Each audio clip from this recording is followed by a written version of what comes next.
I do not talk about sports a lot on this vidcast, not because I don't enjoy it. I am just not an expert in it, and I don't feel qualified to comment on it. Now, I do enjoy sports ball as much as the next guy, but like I said, I'm just not an expert. But this UFC deal with Paramount Skydance caught my attention because it involves a $1 billion figure. 'Cause I've been living life right like I could just die any minute. Going for a ride down the side. Hi everyone, my name is Jacob Berry. Welcome to the StudioJake vidcast where I talk about all things pop culture. Be sure to like, share, subscribe, and if you're watching on YouTube, ring that little bell so you get notifications when I post a new vidcast, and consider becoming a channel member.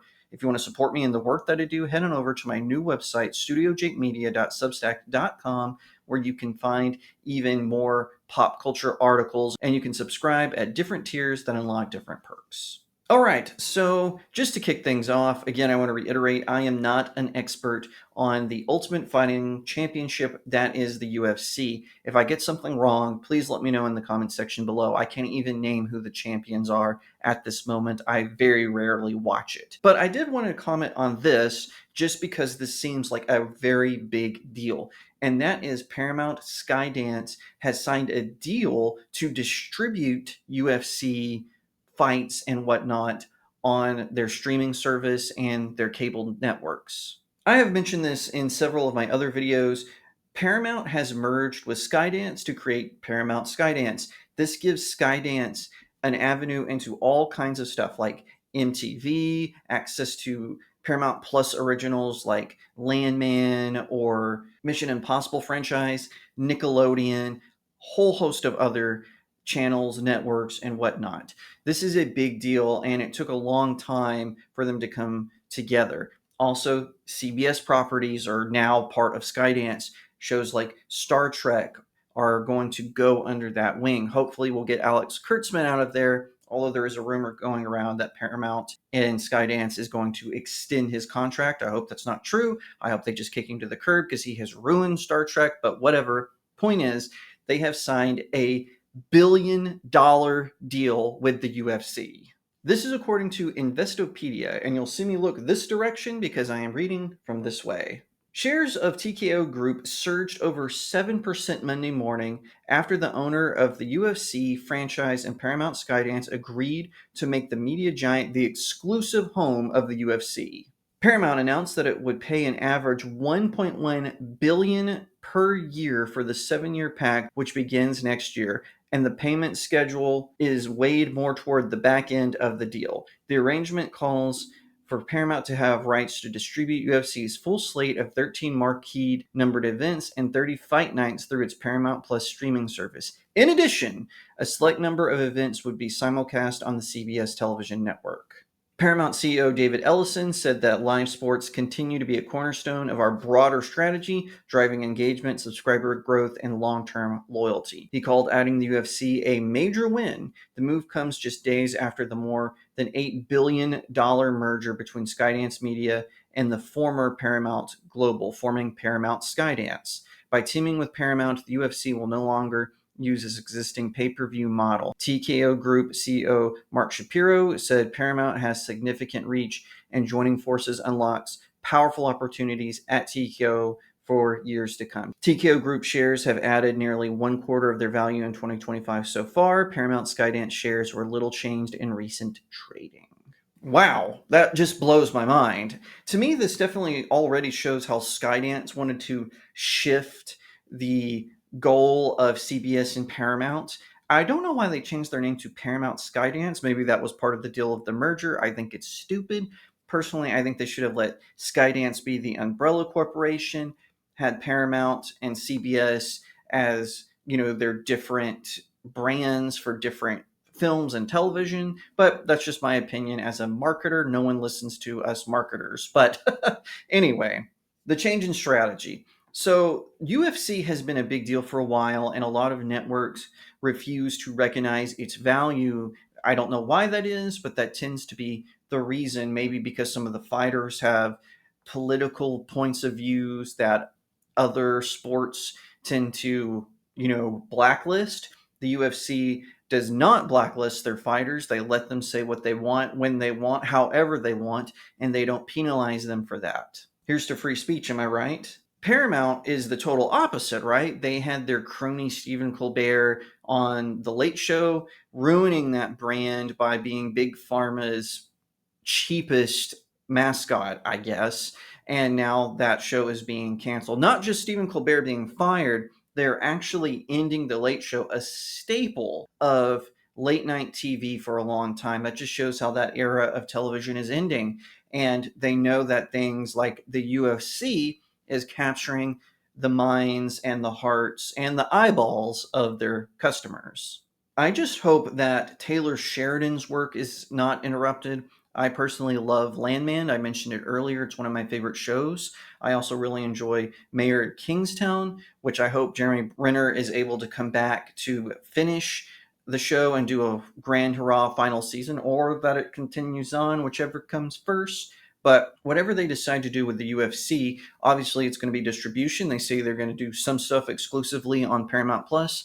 Some stuff is going to be aired live on CBS. Either way, I think this is a smart move for them. They just accessed a global audience that is going to bring them a ton of revenue. Now, I don't know if that will see an increase in Paramount Plus subscriptions. I certainly think it's possible. Unlike Netflix or Disney Plus, they're kind of doing things people don't care about, or even worse, things customers outright hate.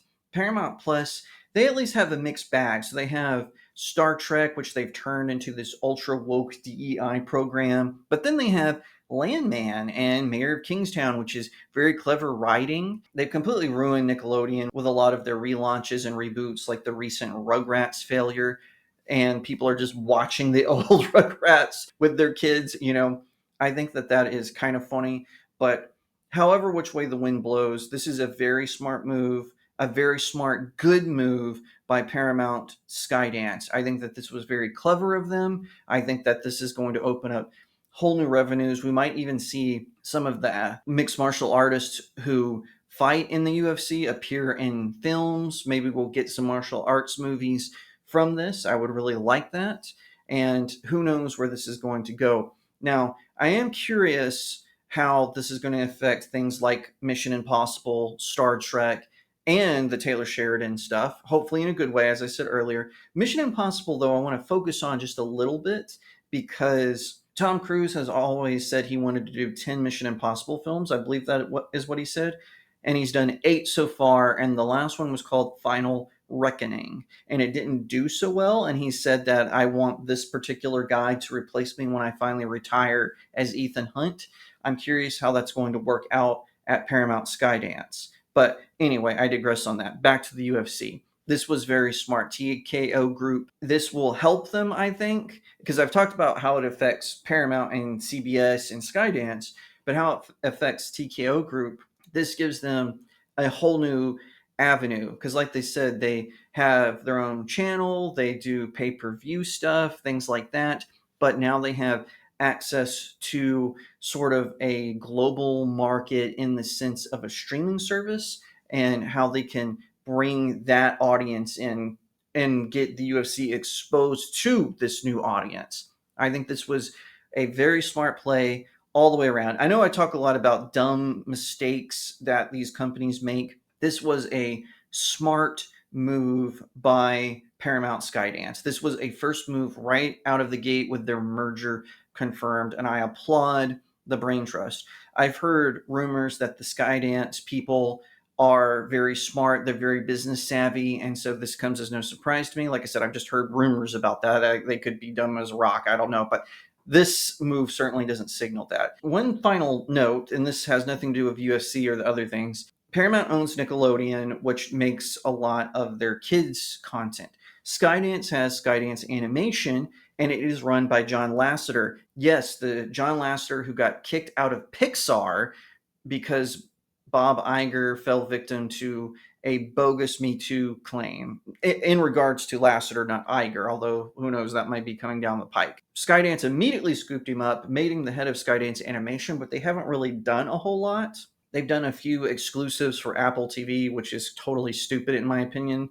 Only Apple users are watching Apple TV. Now he has access to Paramount Plus. Hopefully he'll get put in charge of Nickelodeon, and they'll just have him over Skydance Animation and Nickelodeon, and we can actually get some good family-friendly content from this corporation. Who knows? I'm just hoping. I hope this happens. One final note on UFC. I'm curious if Paramount will flex, because remember I said the UFC lets their fighters say whatever they want, however they want, whenever they want. I hope that Paramount Skydance doesn't put the screws to them and start censoring. We need alternative voices outside of the far left ones that come from the NBA, the WNBA, the NFL, and so on. We need that alternative voice, and I hope that Paramount and Skydance realize that is an important part of our pop culture.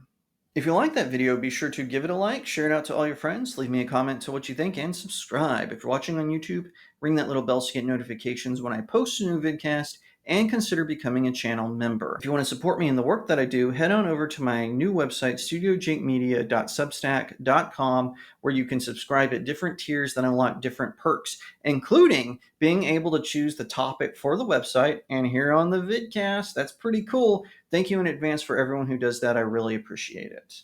On that same website, there's a conveniently titled Buy My Books section. You can purchase one or all four of my books. I've got links all over the place, but they're all available on Amazon.com. Check them out. Leave me a 5-star review. It really helps out small indie creators like myself.